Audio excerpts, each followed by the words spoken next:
बिस्मिल्लाहिर्रहमानिर्रहीम, अस्सलाम वालेकुम। एक किताब, एक इक़्तिबास।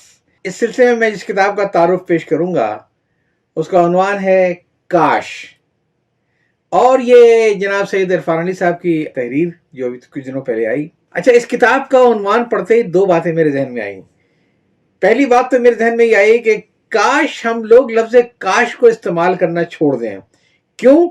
इसलिए कि काश का ताल्लुक माजी के उन वाक़यात से होता है जिनका हमें पछतावा होता है कि काश वो ना होते। लेकिन भाई, जो हुआ वो तो हमारी तकदीर का हिस्सा था जो हमारे खालिक ने हमारी लिखी थी। तो अगर हम ये कहते हैं काश, तो इसका मतलब ये है कि अल्लाह ताला ने जो हमारे लिए किया हम उससे बेहतर समझते हैं। काश ऐसा ना होता। एक तो ये बात। और दूसरी ये बात जो मेरे ध्यान में आई कि काश इस किताब जो 200 सफ़हात पर मुश्तमिल है इसकी कीमत 1200 रुपये न होती। वजह इसकी यह है कि इरफान साहब बहुत अच्छा लिखते हैं, उनका अपना एक ख़ास मौजू है और जिस पर वो माहिर हैं, तरबियत कराते हैं। मेरा जो इरफान साहब से तारुफ हुआ था वो ये कि इनकी जो 30 के करीब किताबें हैं मुख्तलिफ मौज़ूआत पे, टाइम मैनेजमेंट पे, ट्रेनिंग के ऊपर, एक से एक बेहतरीन किताबें हैं। लेकिन वो पेपर बैक किताबें हुआ करती थीं। किसी की कीमत 100 रुपये थी, किसी की 200 रुपये थी। आप यकीन कीजिए कि शायद इरफान साहब के इल्म में होगा और किसी के इल्म में ना हो कि मैंने इनकी बहुत सारी किताबें लेकर, चूँकि मुझे 50% डिस्काउंट मिल जाती थी, इसको मुफ्त तक़सीम किया नौजवानों में ताकि उसको पढ़ें। अब ये 1200 रुपये की किताब कैसे किसी को कोई तक़सीम कर सकता है? अपने लिए ख़रीदना भी ज़रा मुश्किल फ़ैसला था। तो मैं इरफान साहब से दरख्वास्त करूंगा कि मुझे मालूम है कि किताब का दौर नहीं है, मुझे मालूम है कि वो कामयाबी डाइजेस्ट जिसके आप बानी मुदीर थे अब किताबी सूरत में शाये नहीं हो रहा है, खर्चे इसके उतने बढ़ चुके हैं और शायद वो PDF शक्ल में आता है। इसलिए शायद ये आपकी मजबूरी थी और आजकल बहुत से मुसन्निफीन ही चाहते हैं कि किताब की कीमत ऐसी हो कि अगर कुछ किताबें निकल जाएं तो उसके बाद एटलीस्ट खर्चा तो मेरा निकल आए, कुछ लाइब्रेरी वाले ले जाएं, कुछ बड़े लोग ले जाएं। लेकिन इरफान साहब वो नौजवान क्या करेंगे जो 100 और 200 रुपए की किताबें खरीदा करते थे। मेरी आपसे दरख्वास्त ये है कि इसके एडिशन के बाद आप इसका पेपर बैक एडिशन ज़रूर लेकर आइए ताकि आपको पढ़ने वाले नौजवान आपकी ये वाली किताब जो कि बहुत अहम किताब है उसको भी पढ़ सकें और अपनी किताब ज़िंदगी में कई सबक हासिल कर सकें। अब आते हैं जनाब इस किताब के ऊपर। इस किताब जिसका उन्वान काश है का बुनियादी ख्याल मैं समझता हूँ कि एक ऑस्ट्रेलिया के एक नर्स थी जो हमेशा करीबुल मर्ग मरीजों के साथ 25 साल उसने गुजारे थे।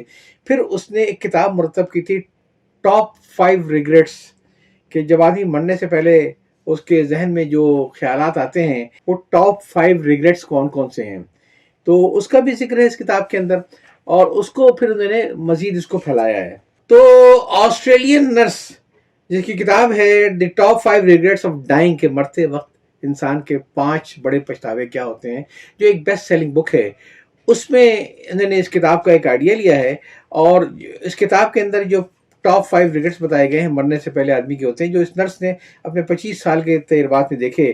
पहला पछतावा तो यह है कि काश मेरे अंदर इतनी जुर्रत होती कि मैं दूसरों की जिंदगी के बजाय अपनी जिंदगी गुजारता। और दूसरा पछतावा जो उस नर्स ने लिखा था वो ये था कि काश मैंने इतनी सब मेहनत न की होती। तीसरा पछतावा इस नर्स का ये है जो इसने महसूस किया मरते हुए लोगों से बातें करके कि लोगों को ये ख्याल बड़ा होता है कि काश मैंने वक्त पर अपने जज्बात का इजहार कर लिया होता। चौथा बड़ा पछतावा ये है कि काश मैं जिंदगी में अपने मुखलिस दोस्तों के साथ राब्ते में रहता। ये पछतावा शायद आपका भी होगा और मेरा भी होगा कि वक्त के साथ साथ हम अपने मुखलिस दोस्तों से दूर होते चले जाते हैं। मरते वक्त वो चेहरे हमें याद आते हैं जो हमारे लिए बहुत खुलूस से सोचा करते थे।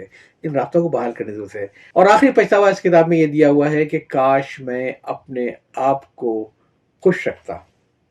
इरफान साहब अपनी किताब में उन 5 पछतावों को बढ़ाकर 50 पछतावों तक लेकर आए हैं और इन्होंने इस किताब में 50 पछतावे मुरतब किए हैं जो किसी न किसी अंदाज में किसी न किसी शख्स के जहन में होते हैं। पहला पछतावा है मजीद तालीम हासिल न कर पाने का पछतावा।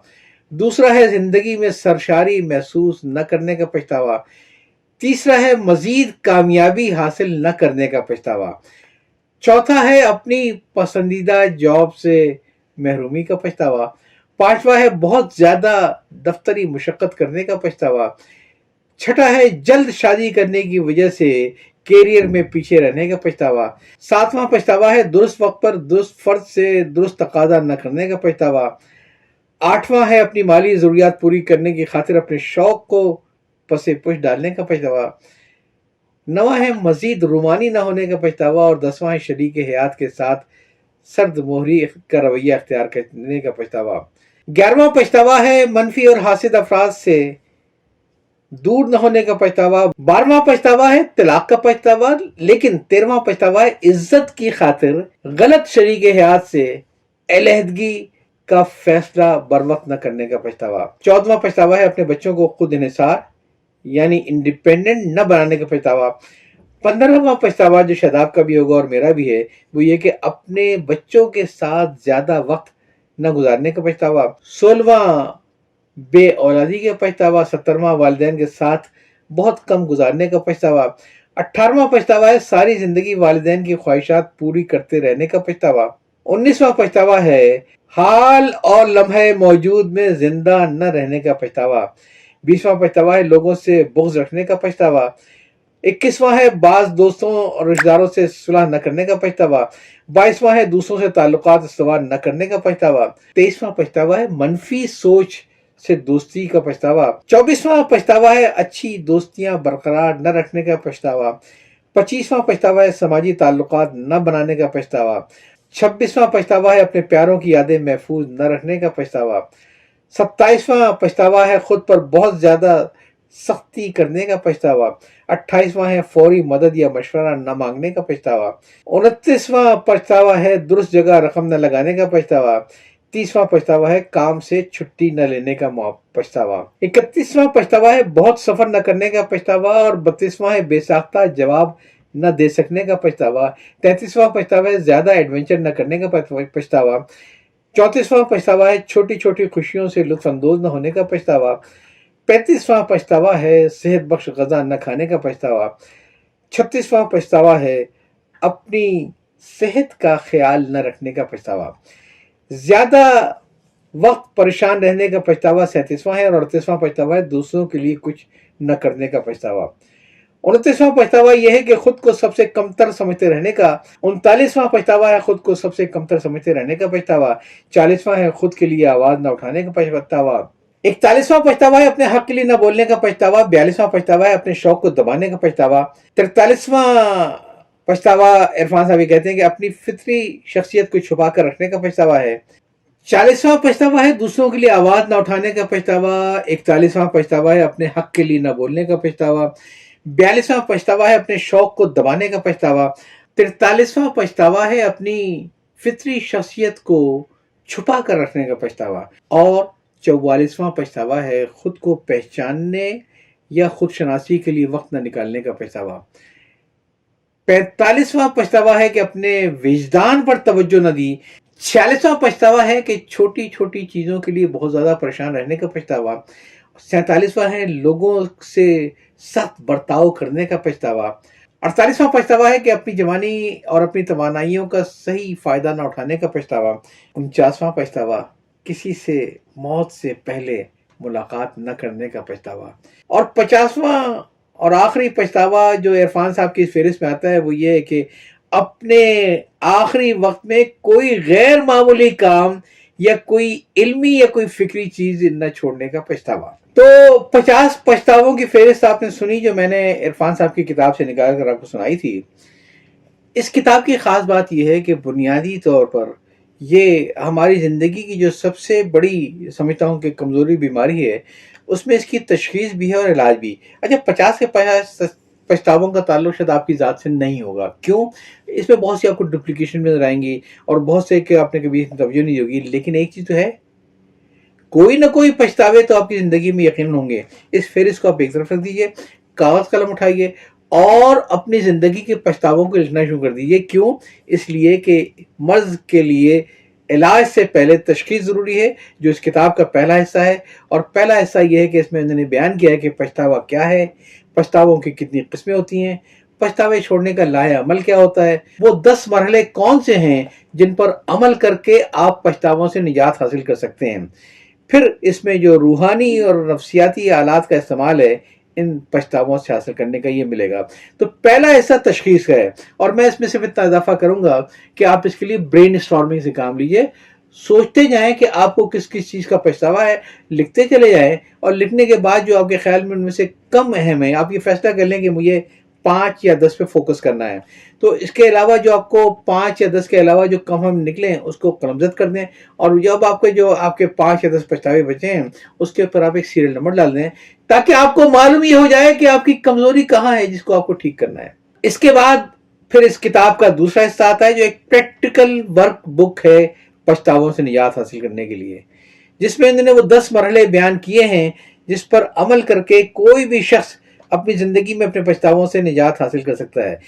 पहला मरहला तो वही जिसका मैंने अभी जिक्र किया था कि पछतावों की फेहरिस्त को बना लेना, और दूसरा मरहला जिसका मैंने भी जिक्र किया था कि फिर उस फेहरिस्त का जायजा लेना कि कौन से इतने इंपॉर्टेंट है और कौन से जरा कम इंपॉर्टेंट है। तीसरा मरहला पछतावों से निजात का ये है कि जब वो फेहरिस्त तैयार हो जाए तो उसके बाद अपने जो आपके सोच के अंदर जो एक मनफी और जो जहरीलापन है उसमें मैं कैसे तब्दीली लेकर आऊं कि वो पछतावे कुछ कम हो सके। कुछ चीज़ें वो हैं जो आपके अपनी मनफी सोचों से भी, कुछ आपके अपने अंदर तलखियाँ जो हैं उसकी वजह से, और कुछ जो मिजाज का जहरीलापन है उसकी वजह से होती है ना, सब में फरिश्ता तो कोई नहीं है। तो ये इसका तीसरा मरहला है। चौथा मरहला है कि नुकसानात का गम, के अंदाजा लगाएं कि इससे आपको नुकसान कितना पहुंचा है।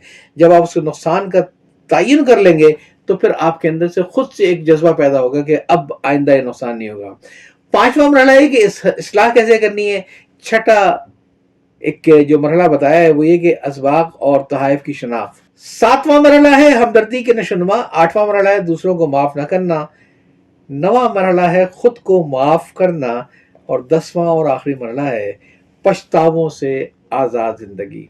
बहुत उम्दा किताब किताब ज़िंदगी को कामयाब तरीके से गुजारने के लिए इसे किताब समझ के ना ख़रीदें, इसे आप अपने सेल्फ डेवलपमेंट की एक टूल किट के तौर पे देखें। आप इसको पढ़ें, बच्चों को भी पढ़वाएं और उस पर अमल करवाने की कोशिश भी करें, और दुआ करते रहें कि इरफान अली साहब इसका कोई पेपर बैक एडिशन भी लेकर आ जाए ताकि किताब सबकी रसाई में आ सके। याद चाहता हूँ। अल्लाह हाफ़िज़।